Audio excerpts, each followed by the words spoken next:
Halo semuanya, selamat datang kembali di Mulai. Gak usah saya jelasin film apa yang akan kita bahas kali ini. Dari thumbnailnya mungkin kalian juga udah pasti tahu. Kali ini kita akan membahas film series horor Indonesia. Nah, agar saya tambah semangat membuat konten alur cerita film, bolehlah ya minta like, comment, and subscribe-nya. Semoga yang subscribe tidak kena santet seperti pada film yang akan kita bahas kali ini. Bercanda. Oke lah, daripada kalian penasaran walaupun pasti udah pada nonton, bodo amat. Kita mulai aja filmnya. Teluh Darah pastinya akan menceritakan tentang dunia santet penyantet atau ilmu hitam yang diakibatkan karena perbuatan di masa lalu. Teror ini akan melibatkan beberapa keluarga, salah satunya keluarga wanita ini. Dia bernama Wulan yang diperankan oleh Mikha Tambayong. Bagaimana teror yang akan datang kepada keluarga Wulan? Penasaran? Di awal film kita akan dibawa ke sebuah atap rumah sakit. Di sana terlihat ada seorang pria bernama Esa dan bapaknya bernama Pak Bondan. Di sini Pak Bondan terlihat sudah tak kuat menahan rasa sakit yang dia derita. Dengan pisau di tangannya, Pak Bondan berniat ingin mengakhiri hidupnya. Capek, Pak. Kita bisa cari jalan keluarnya sama-sama, Pak. Dan film pun baru saja dimulai.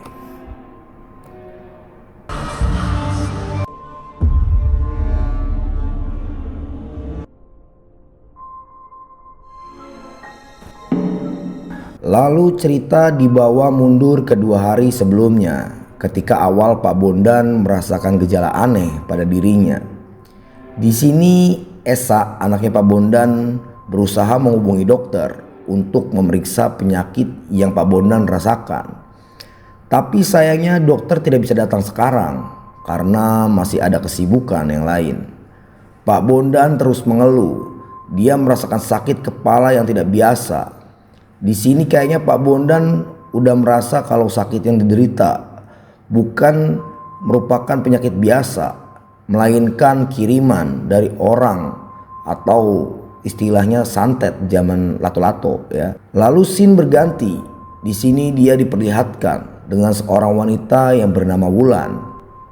Pada saat tidur, Wulan tiba-tiba terbangun karena ada suara dentuman dari atas atap. Tapi dia berpikir positif. Mungkin musang lagi kawin. Esokan harinya, ketika Wulan habis main basah-basahan, dia dihampiri oleh supir pribadinya, si Acep. Di sana Acep ingin memperkenalkan Wulan dengan tukang kebun baru yang bekerja di rumahnya. Dia bernama Harun. Di sini kita diperlihatkan dengan keluarga Wulan.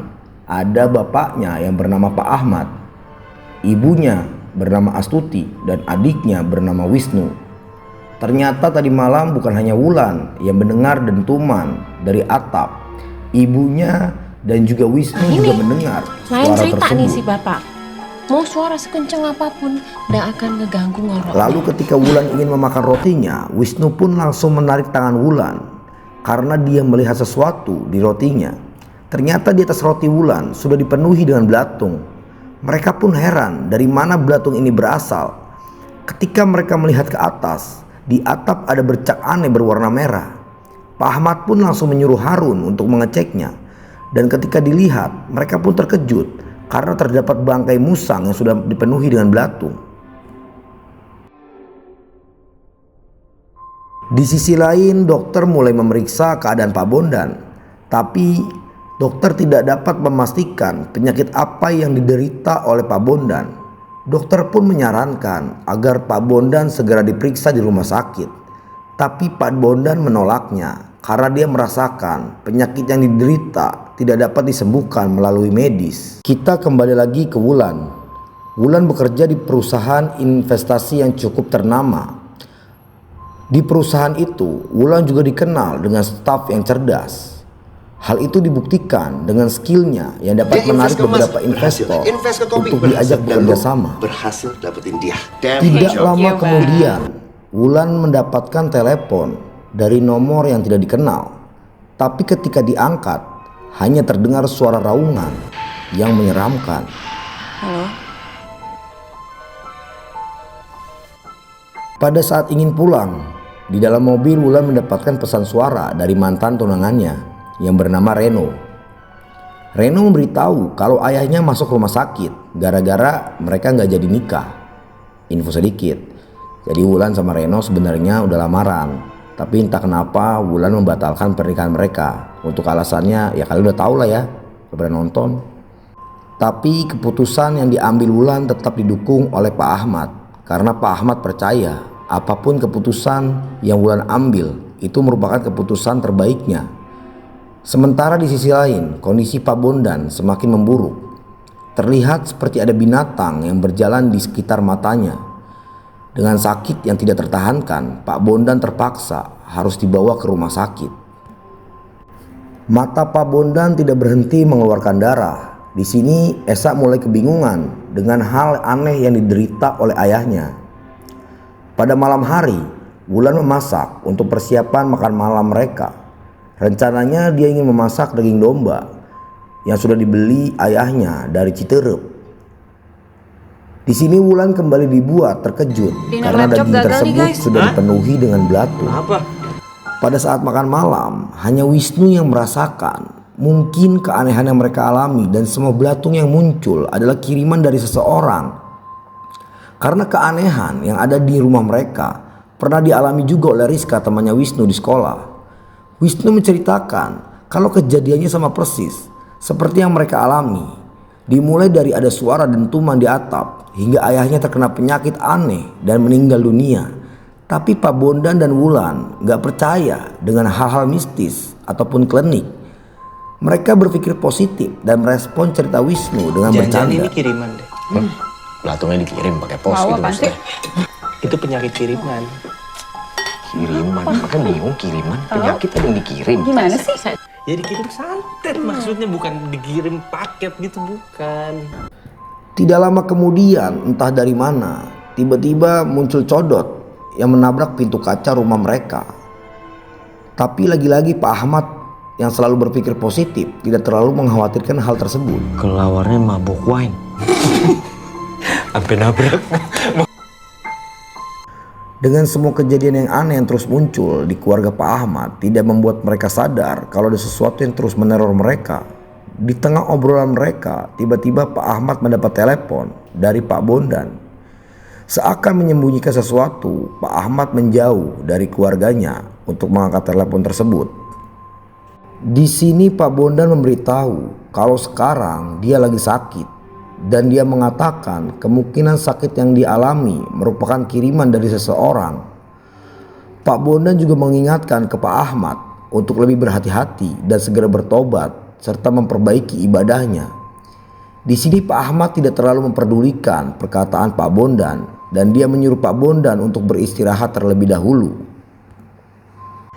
Setelah menutup teleponnya, keanehan kembali terjadi di mana pada tangan Pak Ahmad dipenuhi dengan belatung yang menggeliat, dan tiba-tiba atap plafonnya jebol diikuti dengan belatung yang berjatuhan dari atas.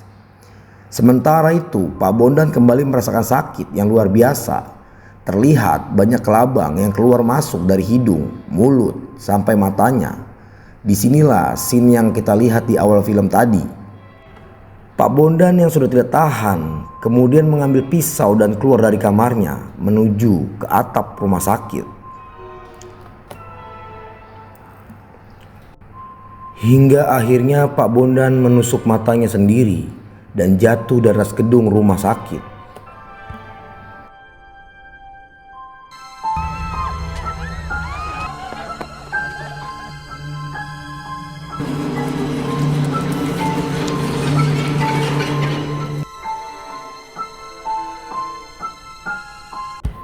Kemudian kita dibawa mundur ke 1 tahun sebelumnya pada saat acara anniversary pernikahan Pak Ahmad dan Ibu Astuti. Info sedikit, Bu Astuti ini ternyata istri keduanya Pak Ahmad setelah Pak Ahmad bercerai dengan istri pertamanya. Pantas aja masih kelihatan muda, ya kan? Malam itu dikatakan malam yang spesial untuk keluarga Pak Ahmad Karena Wulan juga baru diterima kerja di perusahaan investasi ternama. Terlihat juga Reno, mantan tunangan Wulan, ada di sana bersama ayah dan ibunya. Di malam spesial itu, tiba-tiba Reno meminta izin kepada Pak Ahmad beserta keluarga. Malam itu Reno berniat untuk melamar Wulan. Semua orang di sana terlihat bahagia dengan momen tersebut. Tapi entah kenapa ekspresi Wulan menunjukkan kalau dia belum siap menerima lamaran itu. Tapi Wulan yang tidak ingin merusak hari bahagia tersebut terpaksa menerima cincinnya. Tidak lama kemudian Pak Ahmad mendekati Wulan. Dia tahu Wulan sedang memikirkan sesuatu. Wulan berkata, baru aja diterima kerja di tempat yang selama ini dia impikan. Tapi malam ini dia harus menerima kenyataan kalau sebentar lagi dia akan menjadi ibu rumah tangga. Intinya di sini Wulan mau fokus dulu pada pekerjaannya. Mungkin cerita akan kembali lagi ke masa sekarang. Keesokan harinya, keanehan kembali muncul ketika Wulan sedang mencuci muka. Tiba-tiba air di keran berubah menjadi hitam dan kotor. Dan cincin tunangan yang dikasih sama Reno berubah menjadi gulungan rambut. Lalu di dalam lubang keran dia kembali menemukan rambut panjang dengan beberapa paku yang Scene beralih ke rumah Pak Bondan. Di sini Esa sangat terpukul dengan kematian ayahnya yang sangat tragis. Di dalam kamar, Esa melihat handphone ayahnya yang tergeletak. Dia melihat ada pesan masuk di HP ayahnya, di mana pesan itu ternyata dari Pak Ahmad yang ingin menemui Pak Bondan. Di sini kita mulai dibuat bertanya, ada hubungan apa Pak Ahmad dengan Pak Bondan, dan kenapa keluarga mereka mendapat teror yang sangat mengerikan? Apa yang sudah mereka lakukan di masa lalu? Esa pun mulai kebingungan sebenarnya apa yang selama ini ayahnya sembunyikan, karena Esa sendiri pun tidak tahu Pak Ahmad itu siapa. Lalu karena kepo, dia iseng membuka Instagramnya Pak Ahmad. Kembali lagi ke keluarga Pak Ahmad. Di sini Ibu Astuti menyuruh Harun membelikan bunga untuk acara anniversary nanti malam. Bu Astuti juga mempercayakan dekorasi acaranya kepada Harun. Tidak lama kemudian Wulan mendapatkan pesan dari Reno. Dia memberitahu kalau ayahnya sudah meninggal. Mendapat kabar tersebut, Pak Ahmad, Wulan, dan Bu Astuti datang ke pemakaman. Tapi bukannya disambut dengan baik oleh ibunya Reno, malah menyalahkan keluarga Pak Ahmad. Dia menganggap kalau kematian suaminya dikarenakan Wulan yang membatalkan pernikahannya dengan Reno. Pada saat di perjalanan pulang, tiba-tiba Pak Ahmad mendapat telepon dari nomor yang tidak dikenal. Esa pun memperkenalkan dirinya kalau dia adalah anak dari Pak Bondan. Dia juga memberitahu kalau ayahnya sudah meninggal dunia. Lalu Esa meminta waktu ke Pak Ahmad untuk mengobrol sebentar karena ada sesuatu yang ingin dia bicarakan. Tapi Pak Ahmad langsung mematikan teleponnya dengan alasan kalau sekarang dia lagi menyetir. Lagi-lagi Pak Ahmad menutupi sesuatu kepada Wulan dan Bu Astuti. Singkat cerita, ketika Wulan sedang berada di kantornya, salah satu karyawan di sana memberitahu kalau ada seseorang yang ingin bertemu dengan Wulan. Orang itu mengaku kalau dia adalah keluarganya. Ternyata dia adalah istri pertama Pak Ahmad yang bernama Rima. Rima datang ke sana ingin bertanya kepada Wulan, kenapa Pak Ahmad belakangan ini susah dihubungi. Ditambah lagi Pak Ahmad sudah tidak pernah mengirimkan uang kepadanya. Karena merasa Pak Ahmad sudah mengabaikannya, Rima malah minta haknya ke Wulan. Karena dia merasa dengan sudah suksesnya Wulan dan bekerja di tempat yang bagus. Tapi tentu saja Wulan menolak karena itu bukan tanggung jawabnya. Asal kamu tahu ya, berapapun yang Bapak kamu kasih ke saya, itu tidak akan pernah bisa membayar kesalahan dia karena telah menceraikan saya. Dari perkataan Rima, sepertinya sudah terjadi hal besar di masa lalu yang membuat Pak Ahmad harus menceraikannya. Pada malam hari ketika Wulan ingin membangunkan Pak Ahmad untuk makan malam, dia melihat handphonenya Pak Ahmad berdering. Pas dicek, ternyata ada pesan masuk dari Esa, anaknya Pak Bondan. Di pesan itu, Esa ingin mengajak Pak Ahmad untuk bertemu dan membicarakan suatu hal yang berkaitan dengan kematian ayahnya. Di sini Wulan mulai mengetahui kalau ada sesuatu yang disembunyikan oleh bapaknya. Makan malam yuk. Iya, ntar bapak makan duluan aja. Lalu Wulan penasaran, langsung kepo mencari Instagramnya Esa. Ini dua keluarga kok keponya udah kayak netizen. Lagi sibuk asik scroll foto-fotonya Esa. Tiba-tiba ada belatung jatuh dari atas. Terornya tidak berhenti di situ saja. Ketika tidur, Wulan kembali mendengar dentuman dan seperti sesuatu yang berjalan di atap rumahnya.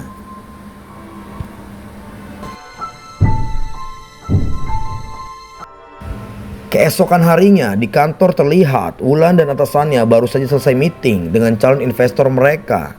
Selain investor, ternyata ibu ini juga bisa membaca aura atau menerawang seseorang. Dan dia merasa kalau Wulan seperti lagi ada masalah. Karena pada hari itu, si ibu melihat tubuh Wulan mengeluarkan aura yang negatif. Dia mengingatkan, Wulan, apapun yang dihadapi, Wulan harus pasrah. Di rumah terlihat Bu Astuti sedang santai sambil mempersiapkan dekorasi untuk acara anniversary-nya nanti malam. Lalu Harun datang membawa bunga yang sudah Ibu Astuti pesan. Untuk melepaskan penat, Bu Astuti juga memanggil terapis andalannya. Kini giliran Bu Astuti yang akan merasakan keanehan di rumahnya. Lagi enak-enaknya diremes, tiba-tiba Bu Astuti kaget karena ada tawon yang masuk di rumahnya. Kemudian dia merasa kesakitan karena pijatan Mbak Ayu terlalu kuat di sini. Bu Astuti dibuat kaget karena Mbak Ayu baru saja masuk ke kamarnya. Lah, jadi yang remes-remes tadi siapa dong? Sedangkan Wulan ketika ingin pulang dari kantor tiba-tiba didatangi oleh Reno yang sudah dipenuhi dengan emosi. Di sini Reno terlihat masih tidak terima dengan kematian ayahnya. Di sisi lain Esa yang baru pulang mencium bau busuk yang sangat menyengat dari dalam rumahnya. Esa pun langsung mencari sumber bau tersebut. Hingga pada akhirnya di bawah karpet Esa menemukan banyak belatung dan ada kain yang terselip di lantai kain. Terlihat ada sesuatu yang dibungkus menggunakan kain merah. Ketika dia mengeluarkan kain itu, bau bangkai busuk semakin menyengat. Ternyata di dalam bungkusan itu terdapat kepala hewan yang sudah membusuk. Kita kembali ke keluarga Pak Ahmad. Pada malam itu mereka sudah memulai acara anniversary-nya dengan makan malam bersama. Lalu Wisnu dan Wulan memberikan kado kejutan kepada kedua orang tuanya. Kado itu berisi bingkai foto ketika Pak Ahmad dan Bu Astuti baru saja menikah.